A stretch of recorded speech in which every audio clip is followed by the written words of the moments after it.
good afternoon, good evening, good morning to you wherever you are in the world. I am Tigress Osborn. I'm the Executive Director of NAAFA, the National Association to Advance Fat Acceptance. Welcome to the NAAFA Webinar Series. Tonight, we are really excited to be joined by our colleague and comrade, Patrilie Hernandez, who's going to be talking to us about food justice and fat liberation.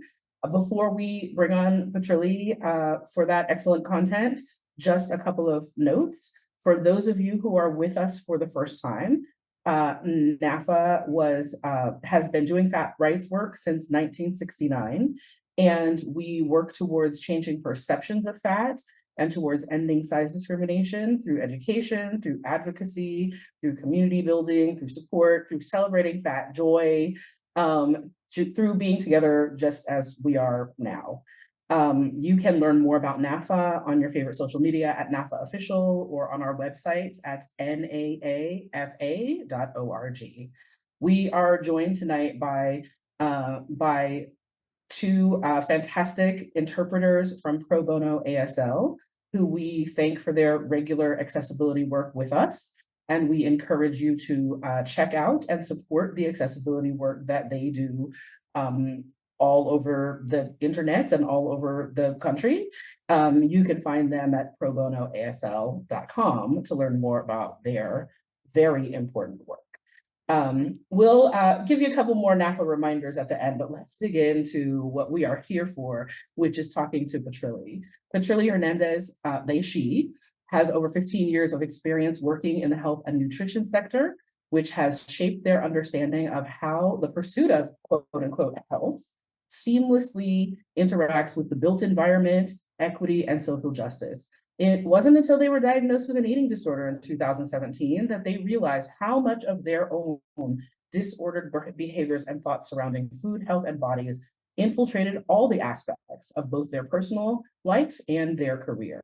Since then, their interest has broadened to address other structural determinants that influence individual well-being and community health. They use their own lived experience as a higher weight, multi-racial, neuroatypical queer femme of the Puerto Rican diaspora to disrupt the status quo of current health and wellness spaces, advocating for weight-inclusive and interdisciplinary paradigms.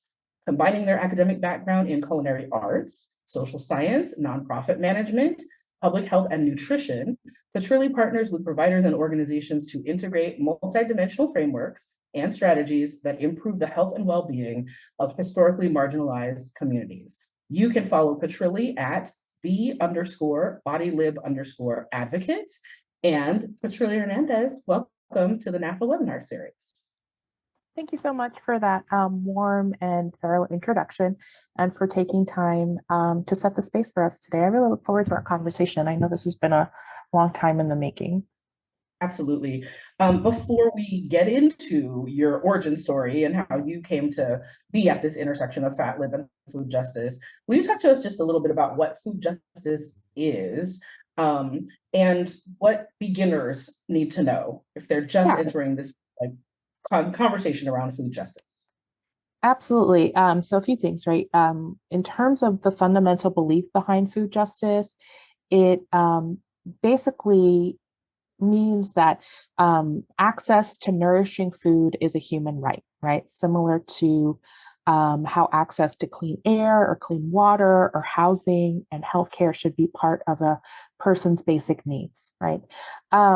There is a definition that is used pretty broadly, and I can go ahead and read it and share what that means to me.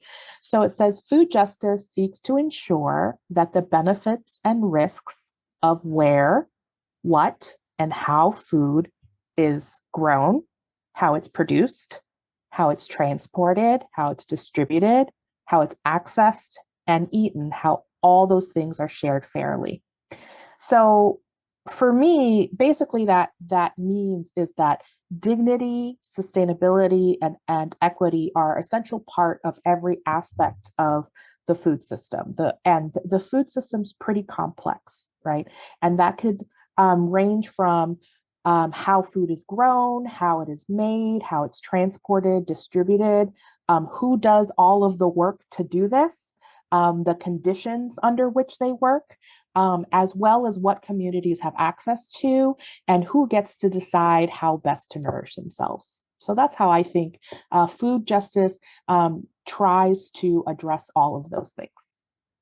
And will you talk a little bit about how that looks different than what we're usually taught about how to think about food? Yeah, when I tell people that I work in food justice, or folks, usually think of food justice, I think the mainstream message um, has basically said to people that food justice is about making poor people eat fruits and vegetables, or food justice is programs that are aimed to fix so-called food deserts, right? And while these issues are definitely important, the interesting thing is that the fact that these issues exist are not by accident. They are actually due to intentional structural and institutional oppression that were enacted through historical and modern day policies and exclusion, right? But I think about, but the thing about food justice is that it encompasses so many things, and I think in this mainstream narrative, there's a huge disconnect, right? On how food justice, how that translates to how our food is grown, how it's produced, and what happens between them, that and to the time that it arrives in front of us on our plates. And food justice even entails what happens to food that we throw away or food that we don't end up eating, right? So food justice, there is there are so many components to it, right, that fall outside this mainstream narrative, that it just has to do around access eating and making sure X, Y, and Z person eats healthy, right? Um, and the interesting thing about our specific food system in the United States is that it's so, I wouldn't say that it's broken, because I guess it is working as designed, because it relies on the exploitation of land and people. And if we were able to build a food system that didn't rely on that, our current food system as it stands would collapse. So the food system here in the U.S., when we talk about justice, it's really addressing all the factors that lead to the exploitation of land and people. And can I ask you a follow-up question there? Yes, you may. I'm curious. I'm curious about what you like. Is somebody doing it better? Like, because I know like sometimes we're the example for the rest of the world, and we're setting a terrible Right. example. Is there somebody Yeah. who is setting the that's closer to what that you think aligns with a food justice framework? So, because of our global economic model, which is capitalism, the food system really has become a lot more westernized in the way that it's structured. Um, when you talk about a food system that centers things like sustainability and equity, I think a great example would be to look at the original stewards of the land that we're on, which is the indigenous peoples, the way that they were able to have a relationship with the land and a relationship with each other, made sure that they had a food system that lasted thousands and thousands of years, right? And really centered like those principles di- uh, around dignity and like equity in terms of distribution. So in this day and age, there are probably, smaller communities, but because of our global economic system, for the most part, that is unfettered capitalism, it's really tough to find a food system that isn't reliant on the exploitation of labor and resources. Thank you for that answer. And folks who are with us, or if you're watching this later on YouTube, if you don't know who the original stewards are of the land where you are, it's pretty easy to find that out these days with a simple Google search. You can go to whose land is this, and find out. And if you are with us today and you know that, go ahead and put it in the chat to acknowledge those folks. I will say I am here this evening from Greater New York City, which is Lenape, as Patrilie said, stewards of the land. And you are usually seeing me from the greater Phoenix area, which is the Taino O'atam folks.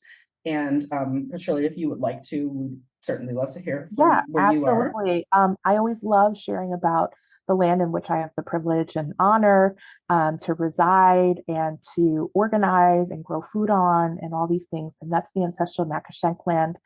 It's current Piscataway territory, and it's otherwise known as the District of Columbia. So really grateful for the Indigenous folks that are here with us today and are the rightful past, present, and future stewards of where I sit. And thanks to those of you starting to pop into the chat where you are and who we need to acknowledge as those original stewards. I'd like to just go backwards in time a little bit in your own personal timeline, Patrilie, and talk about sort of the origin story of how you came to be doing the work that you are doing now. How did you first learn about Fat Lib? How did you get into food justice, and how the two of those things came together for you? So food justice, I've been in food justice, involved in organizing around food justice much longer than I have been introduced and learning about fat liberation. So I actually started out after high school. I went to college for a few years and needed to not be there. So I actually dropped out and I started working in the restaurant industry. And it turns out from the folks around me, they said I had a natural knack, and they helped me enroll in culinary school. So actually, my first exposure to the food system was actually through the hospitality industry. So um, I worked in the restaurant industry for about 5 years, and I had a blog that I wrote once where I kind of shared about a formative experience about um, the fine dining restaurant that I worked for. This was in downtown St. Louis. Was right next to it was next to a shelter, and next to that was a organization, if I remember, that is called the St. Patrick's Center, where basically they would do workforce development training, and they would train the folks there that were coming from the shelter in culinary arts and restaurant operations. And then a couple times a week, they would actually like open to the public, and like they would serve lunch to the people in the community for like $5 or $7 a lunch or something. And so it was just really this interesting juxtaposition, especially after shift. I wouldn't get out until 1 or 3 in the morning, depending on the day. And when I would walk out to the car, I would see a lot of the folks that were in the shelter or were from the St. Patrick's Center, that were, that were rescuing food from the dumpster. And so, it was just this kind of stark experience because I was working in this industry and in this restaurant that was charging, a lot of money for folks. And it was definitely like a class marker. And just next door, right, there was this very different experience of people that were struggling just to put food on the table. So I think that was kind of what started the curiosity within me, like how can I pivot my love of food towards something that was more generative, I guess. And so I started working around, using my cooking skills as a way to educate people, and that kind of um, uh, that like snowballed into healthy eating and everything.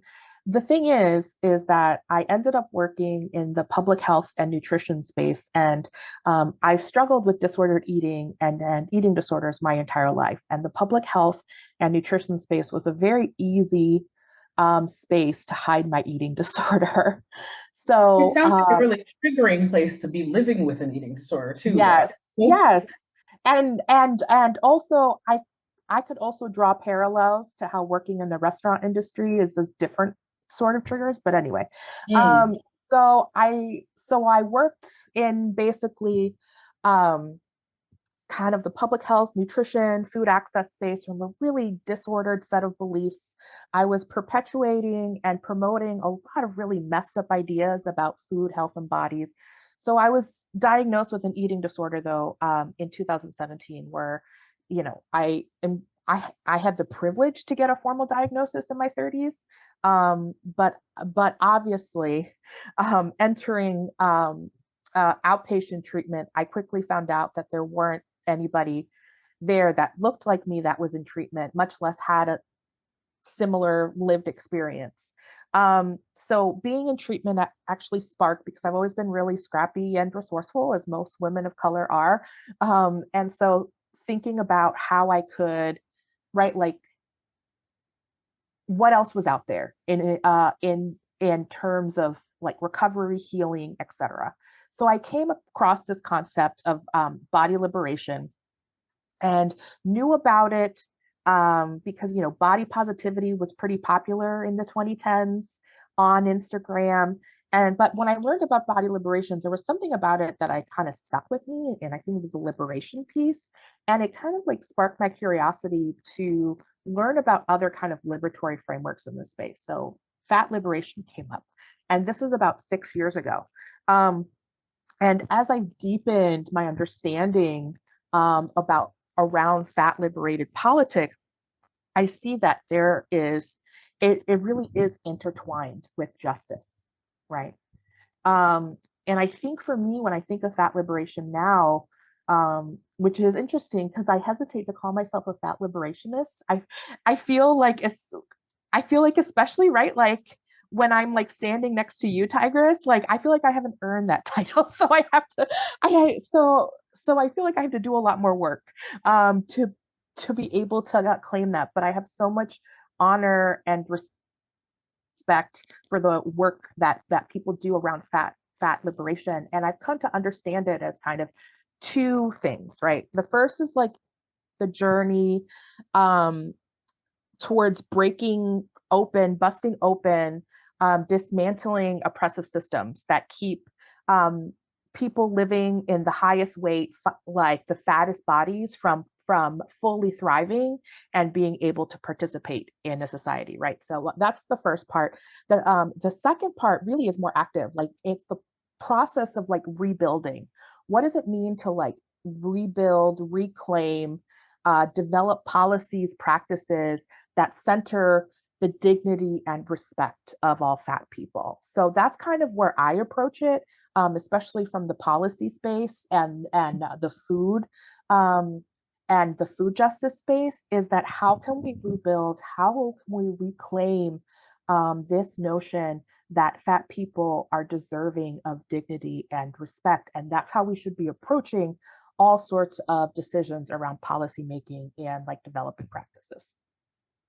And I thank you for the acknowledgement of work that I have done in this space. And I just also want to say, especially for people who are newer to these subjects, like all of us are standing next to somebody who has done more work in the space or should be, right? Or sitting next to somebody or being next to somebody. And this work has been being done for decades. And if you're not in any spaces where you are around some elders or some more experienced folks, you should try to get in some of those spaces. And It's we're going true. to keep yeah, and we're going to keep trying to offer, opportunities for y'all to do that. And it's a sort of like, in Black community, we say lifting as we climb, right? Like we move along the spectrum of liberatory politics, and we try to bring other folks along with us. So I think you've earned it. I didn't start using like the language of fat liberation until a few years ago myself.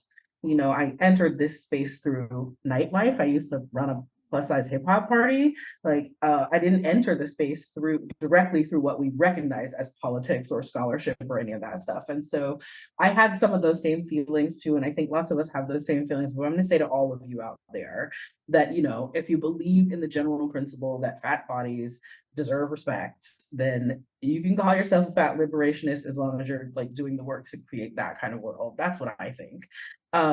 And I want to talk to you a little bit, Patrilie, actually about some of those grand elders and ancestors and folks who came before us talking about these things, because sometimes it feels like, for many of us, it might feel new to talk about that intersection between food justice and fat liberation. But in fact, there are folks who have been talking about those two things and that specific intersection for a very long time. And are there some, I want to have you share some of the folks that you think we should know about. Who are those Yeah. early So leaders? this is something that I became really interested in specifically. So, with inclusive food justice, I have conducted a couple of webinars over the course of the past year or so, and I actually wanted to develop a more comprehensive digital course around this concept of weight inclusive food justice. So, part of the webinar is to where I talk about kind of the food justice timeline and where the roots of food justice in our country is really rooted in Black liberation, specifically the civil rights movement during the early 1960s. And part of this was, we have these kind of, for people that have been in the food justice space and have seen the evolution of food justice, especially over the past 25, 30 years, you see the same faces that are kind of centered and talked about. Like, if I hear someone else say that Michael Pollan was, the founder of this idea of um, just food and sustainable food and how to use food as a way to build local economies, like I'm gonna throw something because the folks, like Mark Bittman, Michael Pollard, Marianne Nessel, they're all white folks. They've been propped up, and they didn't really come around until the late 90s or the early 2000s, and food justice, the way that a lot of it is practiced today, is rooted in different mutual aid practices that originated very, very long ago. So I wanted to do research on this. Um, and it's hard to find anything explicit in the historical record about the intersection between fat liberation and food justice, and even the civil rights movement, especially when it comes to our Black or Brown organizers, simply because we didn't have quite the language for it yet, right? Like fat liberation wasn't a very common term that that was used, but I think it's hard. I think it's really difficult that if you're doing organizing work and you're engaging in activism and you live in a fat Black or brown body and it intersects with being a woman and femme, that is very, I think it's safe to assume that that's going to influence your politic, right? So there were three folks that I started doing research on, and I found their stories to be incredibly compelling. That I think really led to the formation of the food justice movement as it is today. One of them you're going to be pretty familiar with, and that's Fannie Lou Hamer. So were you aware that Fannie Lou Hamer, in addition to being a civil rights activist, she did reference her experience as a fat Black woman as influencing her journey? Did you know she was also instrumental to the food justice movement? I didn't know that, but I have to credit Ifashina from Embodied Soul, or from Get Embodied, um, who is a like brilliant queer Black fat dancer, instructor, spiritual leader, many things. Hopefully, y'all know Ifashina's work. As the first person who talked to me about like Fannie Lou Hamer and pig farming, right? Or like, Right, right. any of those things. Yeah, I think also Danny Adams it has done a lot of work around trying to uplift that, that Fannie Lou Hamer was talking about fatness as part of her civil yeah. rights work. She was a And powerhouse. Like she mhm. really did so much for the movement. So you mentioned pig farming, and that's right. So in the late 1960s, 1969, she actually established something called the Freedom Farm uh, Cooperative, which was, a way to funnel resources and funding to make land accessible, specifically to Black farmers, as a way to provide not only a source of food, but a source of employment for those that lived and worked in the Mississippi Delta. So within that Freedom Farm Cooperative, she had something called the Pig Project.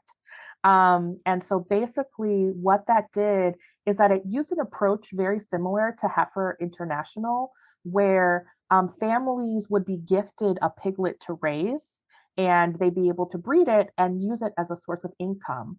And then they would donate the offspring, right? So you have a pig, so you would um, uh, you would have it give birth to a litter. I'm not sure what a group I of think that's baby pigs is called. Yeah. Okay. I And think then that's right. you would, yeah. And then they would pay it forward. So they would give piglets to other families and so that it would multiply, right? Um, and so the Freedom Farm Cooperative didn't only do the pig project, it, offered resources for Black farmers, but it included a network of community gardens, a commercial kitchen, a Head Start program, job training center, a tool bank, and several, programs for like entrepreneurship, right?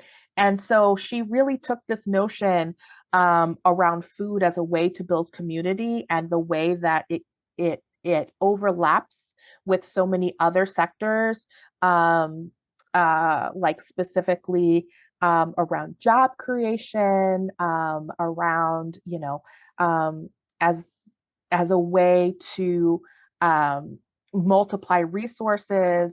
That yeah, she was really innovative in that sense, using ancestral knowledge, right? Because this concept of taking a little bit and being able to multiply it and share it with your community turned it into something that could generate income for entire families. So that was she was a really core part of that. Someone else I wanted to talk about, which I'm not sure if you've heard of, Miss Georgia Gilmore and the Club to Nowhere. Are you familiar with that? So I just started seeing, I feel like there's a little bit of trending about her on social media right now. And I just yeah, started seeing more posts about like uplifting some of that history. But yes, please share it with our audience. So I really resonate with her story because she loved to cook and she used cooking as a form of activism and as a way to build community. And that's what I love to do as well. Cooking and feeding others really nourishes my soul in a way that nothing else does. And most notably, she was known to use her passion and skill for cooking to feed a lot of civil rights activists, most notably MLK Jr. MLK Jr. said that Miss Georgia was the best cook that he ever encountered and would love to just come over and eat her food anytime um, uh, that he was in town. Well, Miss Georgia put her skills to use and she helped found and organize the Club from Nowhere, which was a club of fellow cooks and service workers. And they would come together to make and sell meals at different organizing meetings, right? So basically, the meeting attendees, because they would be coming from work, they knew to look for Miss Georgia in the parking lot where they would have a hot meal ready, and then they would be able to go from the meeting. They would have a hot meal and then be able to go home to fall asleep and do the same thing the next day. So this was called the Club from Nowhere, and they were known because they were able to provide to not only feed but to generate funding to sustain the Montgomery bus boycott from 1955 to 1956. And so they actually used extra money that was collected from the sales to support the drivers, to upkeep the cars that were using the carpool system that uh, that transported specifically Black folks in Montgomery. And there's a Um, really beautiful children's picture book about her called Pies from Nowhere. I'll put the link in the chat for those oh of my you who God, I would are. love to buy that. I haven't heard of that, but that's definitely right up my alley. I love that resource. Thanks so much, Tigress. Mhm. And right, so like with Miss Georgia, like a, again, drawing from ancestral knowledge, drawing from cultural knowledge, concepts that were already embedded into the community, which was the tradition of Black women, right, being the foundation for a lot of movement building, and primarily through the means of coming together and preparing and eating food. So Miss Georgia Gilmore is definitely someone to remember in the food justice movement. There is one person I want to share more about. That's Evelina Antonetti. She served as an organizer and a leader for a group called the United Bronx Parents, or UBP.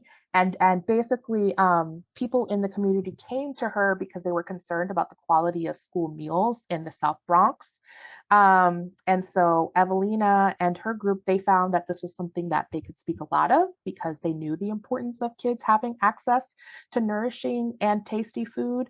The United Bronx Parents were made up of mostly Puerto Rican and or Black parents, and they mobilized together to conduct an investigation on how school lunches were being prepared, what the food was like, the conditions, and then they organized a political demonstration where they invited local lawmakers to their offices, to the UBP office, and then they transported them to a public school to eat the same meals that the kids were forced to eat. And suffice to say, the lawmakers were disgusted by that. They saw the abundance of mouse droppings that were all around the cafeteria. One of the lawmakers even got food poisoning. And so this led to a call for investigation and demanded reform. And so, they really sparked that. But what I found really interesting was that the United Bronx Parents actually created their own free summer lunch program where the city of New York later adopted, and then the country on a federal level modeled, which is now today known as the Summer Food Service Program. I did not know that history, and I was an Upward Bound counselor whose students for many, many years benefited from the Summer Food Service Program. So I'm really grateful to you for sharing that. I want to tell folks that are with us that I still have a few more questions for Patrilie, but you are welcome to start putting some of your questions in the chat. While you do that, Patrilie, I'd like to, you've kind of touched on this a little bit in some of these answers, but, I know that you emphasize in your work how colonialism and especially how anti-Indigenous beliefs and how anti-Black beliefs have created the food systems that we have today. And so would you talk just a little bit about those intersections and what white supremacy has to do with how we get our food and how we think about our food? Definitely. So, so in my webinar, I think that you listen to, I always bring up the example is that food has always been a way to stratify groups of people for some reason. Who eats what? It's a way for people to determine historically class status, ethno-religious status. But with the onset of colonization during the 15th century, that's where food really became a marker of racial status. The people that were coming over, the colonizers and like the conquistadores, they really held the belief that the reason that they weren't thriving in this new world was because the food that was provided by, or that was grown and eaten by the indigenous people were too lowly for them, right? So an interesting belief, especially among the Spanish, is that for many, many years, they held the belief that if you were higher class status, for you to maintain that kind of air of superiority, you should only eat foods that came from trees. Because if you ate food that came from underground, that meant you were closer to hell and to the underworld. But if you ate food that came from trees, you were closer to heaven, therefore uplifting your status as a human being. So, indigenous really people. that hasn't been translated into some kind of modern diet book, actually. Yeah. Like, I know, right? The ground and sky diet or something. I'm sorry, I didn't mean to interrupt you. No, but it's true, right? Because it's so arbitrary. Like, where do Mhm. people come up with this stuff? So, right? So, like, they land on like Turtle Island, and what are my ancestors? What are they subsisting on?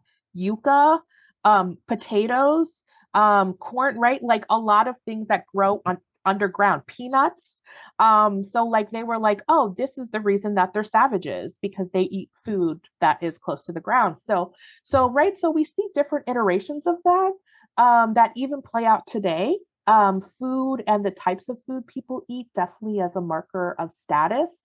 And when the racialization of status um, come into play, right? Like there are very harmful assumptions made about why people or why people are unable to access food, why people are unable to pursue health because of this, right? So a lot of it's rooted in these kind of exclusionary beliefs um, that really proliferated during colonization as a way to other specifically enslaved Africans as well as people that were indigenous to Turtle Island. So Um, can we also talk a little bit about white supremacy's impact on global food systems, and also, as we sit here today, people are being starved. I was going to say people are starving, but the correct way to say this, people are being starved in Palestine, people are being starved in the Sudan and Congo. And what does that have to do with food justice and fat liberation and our lives here when we are not in those places? yeah. So I've been getting asked about this. And I do want to acknowledge that in terms of understanding the root causes and the inner workings and the systems around domestic food insecurity, which is my area of expertise in global hunger and famine. They're seen as kind of two different areas, but what they do share, they have they do share kind of a common root cause. And that is that a food supply is often weaponized, right? Especially during times of war, especially during times of conflict, as a way for a dominant social group to assert and maintain power over a systemically disadvantaged group, right? Historically, we can see that play out, for example, in the mid 1800s during the period of what is called manifest destiny. The US Army actually, they were directed by the US government administration, the president at the time, to engage in extremely violent tactics against indigenous peoples of the Great Plains as a way to force them out. And a way that they did that was to starve them out by eliminating their crucial food source, which was the bison. So the bison did not go extinct because of natural causes. A huge reason why the bison went extinct within a very short period of time during was because of US intervention, US policy. So when I talk about, food justice as the reason we need it and we need to address these issues is not because they're happenstance or they happen by accident. There's very clear historical documentation and there's policy that has led to the disruption of food supply and nourishment for historically marginalized communities. So they do have that in common, right, with our domestic food insecurity, addressing that as well as global famine. And Well, yes, sorry, go ahead. well, what about the idea that we hear often actually as pushback when we talk about anti-fatness as a form of oppression, the idea that you should be grateful to be able to be fat. Like, how could you possibly be hungry if you're fat? And all over the world, there are people who would wish they could be as fat as you. Can you talk about that Yeah. stereotype, that that misunderstanding of the idea that there can be no larger bodies amongst hungry people or amongst people who are food Yeah, insecure. that's so, I think that idea came about, um that conversation started to shift, I think, in the mid 1990s, where there was a report that was released that talked about, I'm not going to say the full word, but the O word, hunger paradox, meaning that in this country, people that were reporting the highest rates of food insecurity, and that were reporting and also showed effects of malnutrition. There was, back at that time, a relationship between being in a high weight body and also exhibiting symptoms of malnutrition, um, and and and also reporting that they weren't able to access enough food from one day to another. Since then, the science has shown that just because there's a relationship, it doesn't mean there's a correlate, or it doesn't mean that it's a causation, right? And so I think that comments like that have a really short-sighted understanding of um, how economic and social how economic and social factors play into our ability to nourish ourselves, and this kind of biological or kind of physical manifestation, fatness, however you want to call it, really has nothing to do whether or not you have access to foods that actually nourish you. And so, just hearing folks say that in this day and age, in this country, um, it's it's still really surprising because we have so much science that shows that malnourishment and not having access and not having the dignity to be able to access and eat foods that you deem nourishing for you really has nothing to do with your body size. Thank you for that. And actually, Amanda's question from the chat kind of builds on what we're talking about here. Amanda says, I have worked with food justice orgs, and one of the things they often do is include the O words as some of the quote unquote bad outcomes of food insecurity and lack of food justice. Do you encounter that? And if so, how do you respond? Every day. Weight inclusive food justice is something that not a lot of people in the food justice space are ready to have conversations about. And that is because, also going back to my webinar course series, is that I talk about how there was a point in time within this food justice movement that was co-opted basically by funding and resources that were meant to address the O word, right? And so they filtered into the food justice space because of the report that I mentioned that talked about the paradox, in addition to some other reports that came out at the time, that basically the conclusion was that we see a relationship between multiple forms of marginalization, meaning that people that were lower income, that were living in poverty, that were, uh, that were victims of discrimination in the healthcare setting, work setting, education system, and also happened to be in fat bodies, were experiencing poor health outcomes, right? So they didn't look at these other factors, right? The discrimination, trauma, toxic stress, lack of access to basic needs.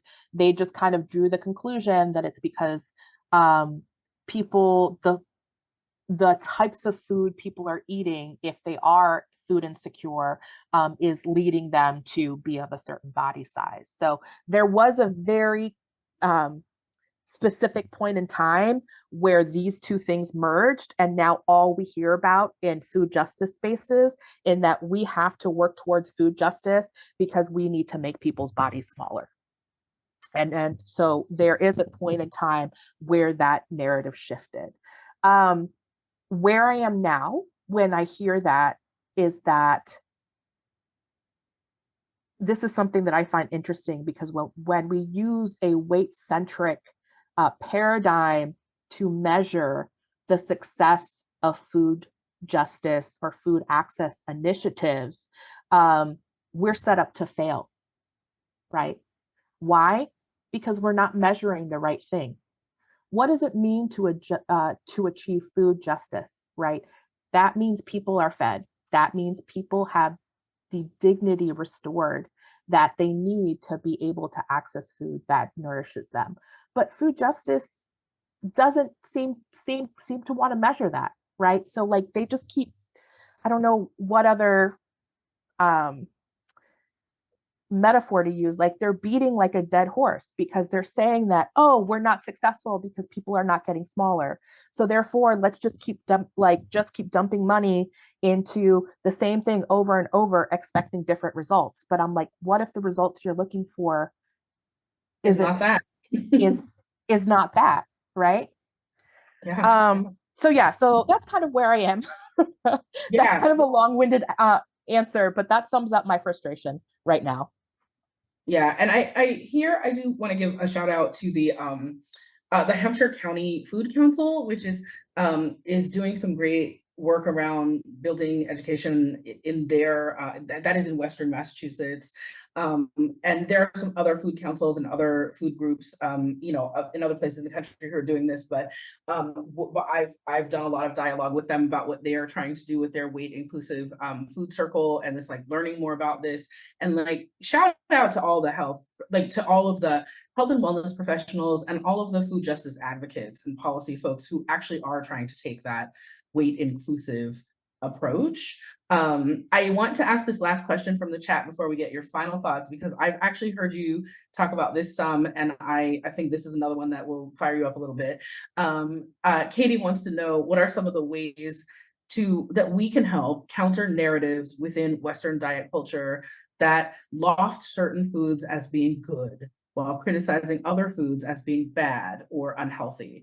And I will I just, feel like you can offer a really great response to this too. I can, but the people came to see you, Patrilie. Yeah. Also, I know I've heard you talk specifically about where this fits into these contemporary dialogues around uh, super processed foods or highly processed foods, right?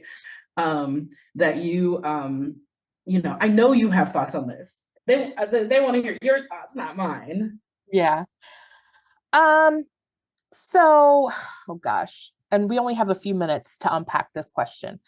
Um, so this notion of which foods are good and what foods are bad, um, the way that it's socially constructed, I just find really fascinating, because as you will see if you've been alive on this earth for more than 10, 15 years, that foods that are labeled good and bad are constantly changing. Foods that are labeled unhealthy and unhealthy are constantly changing. And the reason behind that is a myriad of factors. Um, I have a master's of science in nutrition. I love nutrition science. I am fascinated by nutrition science. I believe in nutrition science. The issue with nutrition science is that the way that foods affect our body never happens in a vacuum. So we are always impacted by outside factors, and that affects the way the way that food is metabolized in our body. It affects the types of foods that we have access to, the types of foods that we choose to eat. So this notion of food being good or bad, healthy and unhealthy, there is no scientific value to that.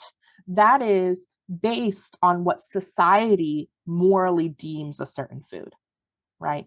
And we have a tendency to do that with lots of different things. But this categorization of like specific foods as being this or that, that is a social construct. That is a moral construct that changes throughout time depending on different societal factors. But from a nutrition science perspective, you won't find many nutrition scientists that'll say this is good, this is bad, because it's really dependent on the outside circumstances that impact what is happening within your body during that time. So what do we say when it's the lay people who are saying that the food is good or bad? When it's not the Sorry, can you expand on that? Yeah, Huh? when it's not the nutrition scientists who are saying it because they actually know better, when it's Yeah. the little people who are saying it, when it's your, it's your health teacher in junior high school, it's your parent, it's it's the troll screaming at you on the internet. Like, Yeah. what's a good pushback? So what I say is that food is, this kind of neutral substance made up of carbohydrates, fats, and proteins that impact our body in some way or another. What might be unhealthy for me might be healthy for another person based on their circumstances.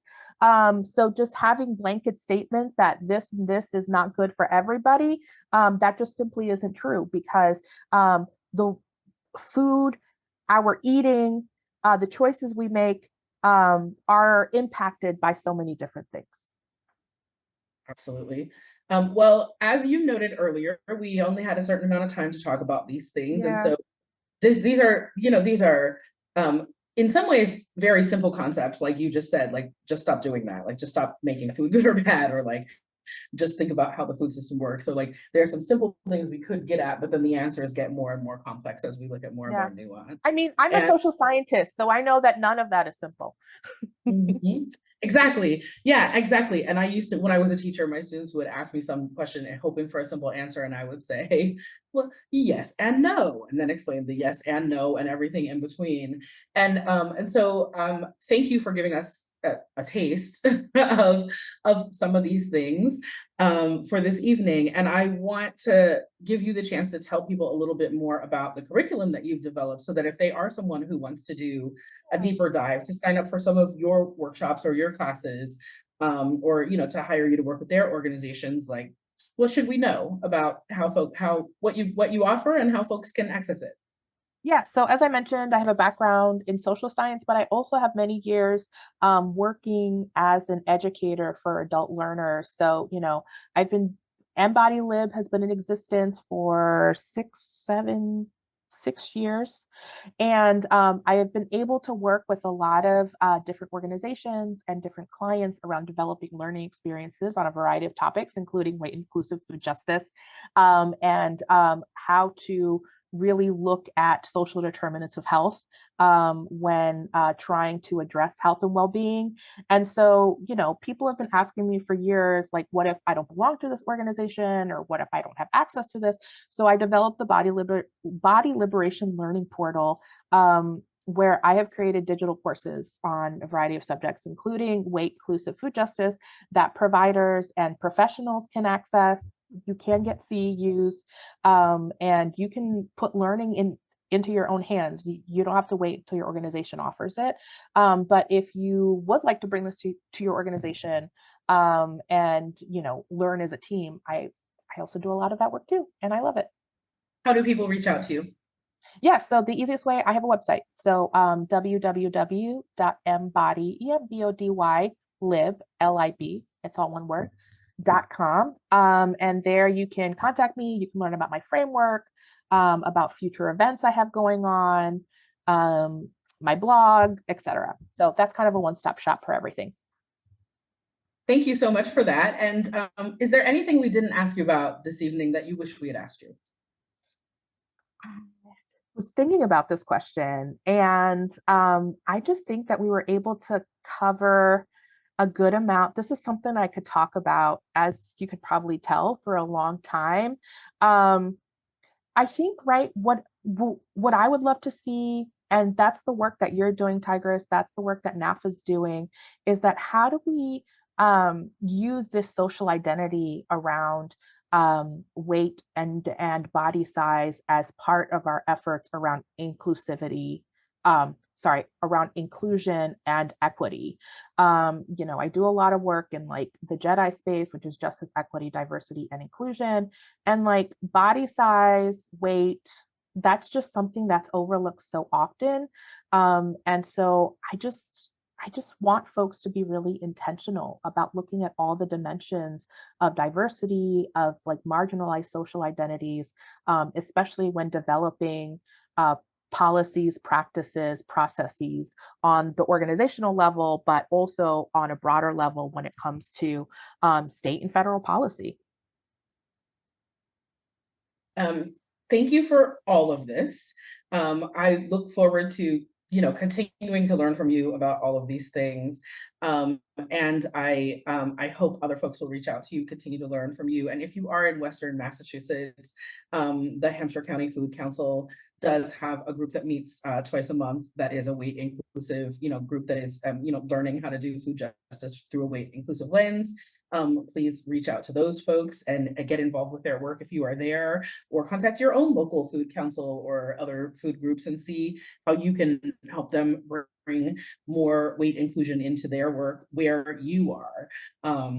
You don't have to, just like Patrilie said, you don't have to wait till your organization to hire her. You can do some learning through Patrilie directly. They have information on their website at embodylib.com.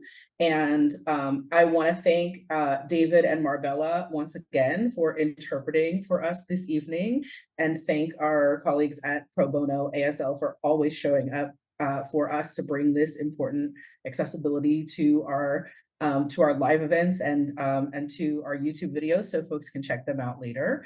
And then once again, if you want to support the work that we are doing in NAAFA, if you want to see us be able to continue to do this kind of event and offer it to our community free of charge, please do support our work at whatever level feels meaningful and important to you.